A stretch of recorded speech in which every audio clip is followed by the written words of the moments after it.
ഞാനും ശങ്കരാടി ചേട്ടനും കൂടി എറണാകുളത്തുള്ള ഭാരത് ടൂറിസ്റ്റ് ഹോമിലെ മുറിയിലിരുന്ന് ഇങ്ങനെ സംസാരിക്കുകയായിരുന്നു.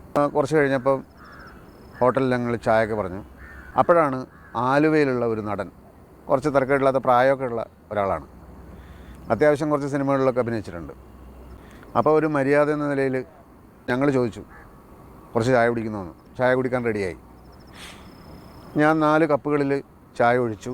ശങ്കരാടി ചേട്ടന് അല്പം പ്രമേഹത്തിൻ്റെ അസുഖം ഉണ്ടായിരുന്നതിനാൽ എല്ലാവരുടെയും മൊത്തത്തിലുള്ള പഞ്ചസാര വേറൊരു കപ്പിലാണ് കൊണ്ടുവന്നിരുന്നത്.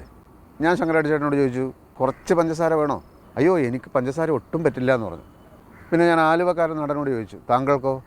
അപ്പോൾ അദ്ദേഹം എന്നുവെച്ചാൽ ശങ്കരാടിയെപ്പോലെ താനൊരു രോഗിയല്ലെന്നും ഇനിയുള്ള നിങ്ങളുടെ സിനിമകളിൽ ശങ്കരാടിക്ക് പകരം എന്നെ നിങ്ങൾക്ക് എടുക്കാമെന്നും എന്ന മട്ടിൽ എനിക്ക് പഞ്ചസാര ഇഷ്ടംപോലെ ആവാം എന്ന് പറഞ്ഞു. ഇത് പറഞ്ഞു തീരേണ്ട താമസം ശങ്കരാടി ചേട്ടൻ ഈ കപ്പിലുള്ള മൊത്തം പഞ്ചസാരയും ഈ നടൻ്റെ ചായക്കപ്പിലേക്ക് ഇട്ടു.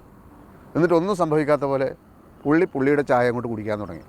ഈ നടൻ ഷോക്കായെങ്കിലും അത് പുറത്ത് കാണിക്കാതെ, ഓക്കെ, ഞാൻ ഇത്രയും പഞ്ചസാര ഇട്ടിട്ടാണ് പതിവായി ചായ കുടിക്കുന്നതെന്ന് മട്ടിൽ വക്രിച്ച ചുണ്ടുകളോടെ ഈ ചായ മുഴുവൻ കുടിക്കേണ്ടി വന്നു.